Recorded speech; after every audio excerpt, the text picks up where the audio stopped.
Normal mobile checking যখন চলছিল, এই মোবাইল চেকিংয়ের সময়ই খবরটা আসে আর কি আমাদের এসআই বিশ্বকুমার দেববর্মার কাছে। ততক্ষণে আমাদের সঙ্গে অন্য অফিসারও চেকিং করছিল, এমন টাইমে খবর আসলে যে একটা যখন চেক করার মাধ্যমে তখন একটা অটো গাড়ি, যে গাড়িটার পিছনে আছে নাম্বার, ওই গাড়িটার পিছনে যখন চেকিং করতেছিল তখন হঠাৎ করে দেখা গেছে গাড়িটার মধ্যে গাড়ির ড্রাইভার যদিও যখন গাড়িটা যে ডিটেন করছিল তখন একজনকে ধরতে পেরেছে।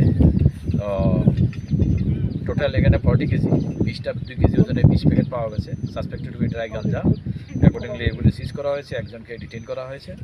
এখন আমাদের ইন্ডিপেন্ডেন্ট উইটনেস এবং অনারেবল এক্সিকিউটিভ ম্যাজিস্ট্রেটের প্রেজেন্সে এবং লোকাল সাক্ষী যারা তাদের উপস্থিতিতে আমাদের যা ক্রিয়াকর্ম যেগুলি আছে সার্চ এবং সিজার কমপ্লিট করা হয়েছে এবং এই ডিগার্ডে একটা এনডিপিএস একটা মামলা নেওয়া হবে। স্যার এই যে বাজেয়াপ্ত করলেন বাজার মূল্য মোর দেন 6 লাখ।